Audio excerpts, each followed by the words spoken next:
What's up, guys? DJ here at Top Take Cards and Games. Today I'm going to do a sweet hero deck profile for you guys.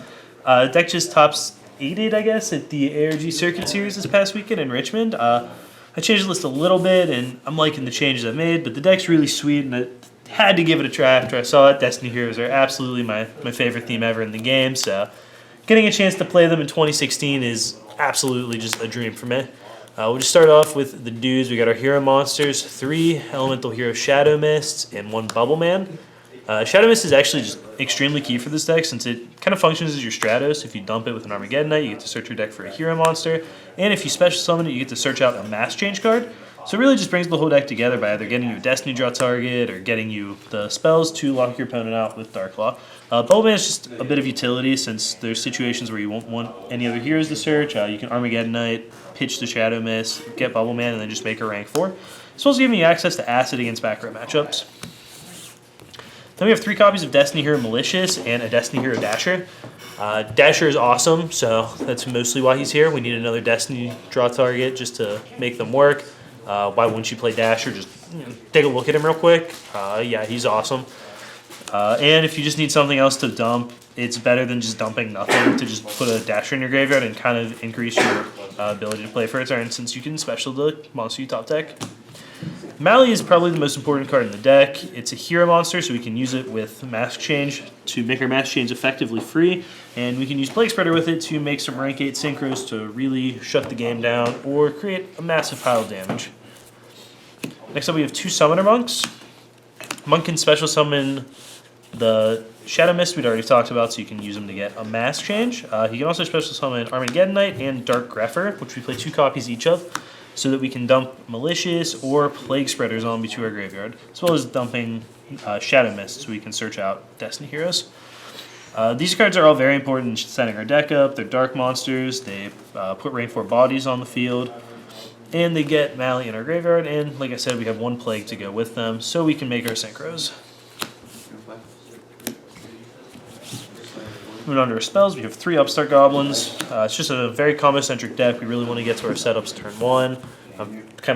I've explained why I think Upstart Goblin's good so many times, I don't really want to do it anymore. We have 3 copies of A Hero Lives in order to search out our Shadow Mist so we can get an extra body on the board, just make extra plays, make some extra rank 4 monsters, whether we need them to protect our board or break our opponents, and to search out our mask. It does cost us half our life, which can be a little bit problematic, but it's not the end of the world.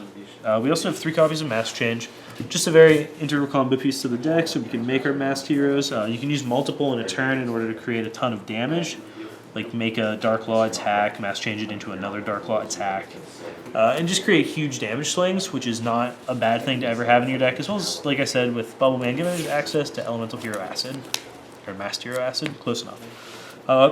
We have 3 copies of Instant Fusion, which is actually one of the reasons the half our lives from the Hero Lives can be problematic. It normally doesn't conflict too much, and Instant Fusion just increases the power level of this deck by an absurd amount, so it's not worth worrying about the life points. Especially because you can use Nodin to bring back Plague Spreader and get yourself an extra level 8 synchro during your turn, the turn that you kind of go off. So it really lets you create much harder to beat boards and just do extra damage if you ever need to. If you draw this card, your hand is just always better than if you don't, so that's why it's just an obvious 3 of in here. Next we have 3 copies of Destiny Draw.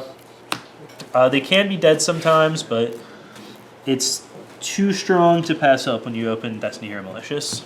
So 3 of those. They also help us go through our deck to find our combo pieces. We also have an Allure of Darkness for the same reason, though Allure's not quite as strong, so it doesn't put them into our bin.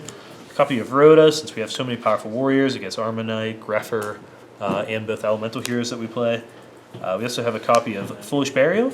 It's good for all the same reasons that Armageddon Knight and Grepher were, though it does it without wasting our normal summon, and it's a spell for Monk. Then finally we have a copy of Soul Charge. If you draw Soul Charge, your end board turn 1 will just be disgusting. There's no way you can really draw a way to actually play Yu-Gi-Oh! And Soul Charge and not just blow your opponent out. We also have some traps to protect our boards, really got to keep our Dark Law safe and stop our opponent from doing anything too crazy. So we have 4 Solemns, 3 Strikes, and a Warning. This again kind of does go a little bit against all the life point payment we have.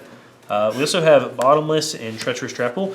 This is something from the list that I'm actually very hesitant about. I'm not sure that it's actually worth it, but the risk is paid off so far in the test games I've played, but I'm not really a fan of playing Treacherous with all these other trap cards. It's just too dead too often. Rafflesia has just been so good, though, so I kind of just keep playing it, waiting to really form a better opinion on it. But so far, so good. I would like to play Vanity's Emptiness in here, which I'm not right now, and I think that card would be very strong in here, especially since we have the ability to make Key Beetle, though it's not in the extra deck currently, and it'd be pretty hard to fit into the extra deck, but as of right now, I'm playing the Trapfuls, and I haven't been upset with them. The big thing, I've said this in my Pendulum video as well, but being able to Rafflesia, then dump Treacherous offensively is just too strong.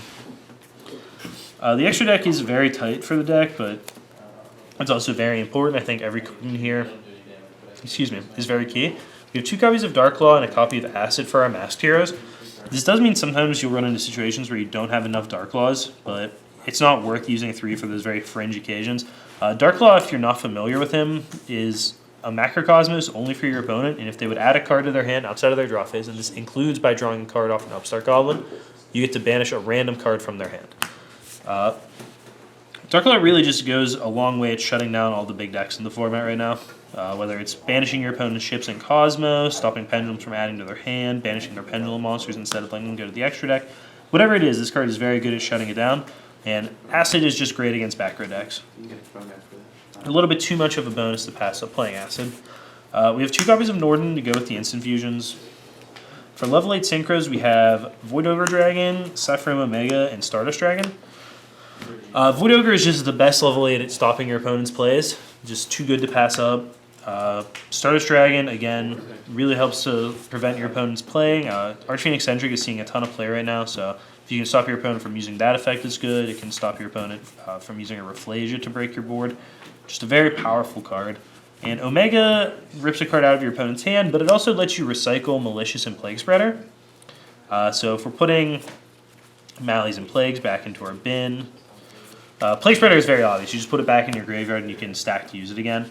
Malicious is a little bit more of a process. If you put Mallees back into your grave, let's say we get 2 of them back into our graveyard, we can shuffle 1 back in with Daigusto Emerald, and then we have access to Malicious again. It is kind of a long con, but it comes up in long, grindy games, and it definitely increases the like your deck's not going to run out of steam because of that. You're going to be able to make more rank 8 or level 8s and just keep pushing plays through. We also have Utopia in the Lightning in this deck. This is also very important because it helps the Cosmo matchup a ton just by letting us get guys that can run over their ships, and the Armades effect isn't bad either. We have Castell and Direwolf to deal with problem cards, standard rank 4 stuff, and then an Abyss Dweller and a Rafflesia. Every card in this extra deck is pretty necessary in all honesty. I would love to have Giant Hand in here. I would love to have another level 8 Synchro. Scrap Dragon would be great. I would love to have Key Beetle. But it's just too hard to fit any of the cards. You might be able to justify only or not bothering with the Emerald and say that like your first push is going to win the game. I haven't played enough of the long games to say if that's actually worth it really. But if you get into those situations, it's just very important. But it's Yu-Gi-Oh! So most games end pretty quickly, and maybe it's correct to just not even bother with the Emerald. The extra deck is incredibly tight, but you have so many powerful tools in here, and it is the backbone of the deck, like with most Yu-Gi-Oh! Decks nowadays. But yeah, this is the deck. It's nothing original or anything, but it's just been a ton of fun to play. I was really excited when I saw Destiny Heroes in the top cut of the tournament. I certainly wasn't going to pass up playing them, and I just kind of wanted to share the deck if you guys hadn't seen it and talk about it a little bit. So if you guys have any questions about siding, changes you want to make, anything, let me down below. Let me know down below. Holy crap. Make sure you subscribe to the channel for tons more Yu-Gi-Oh! Content soon, and I will talk to you guys later.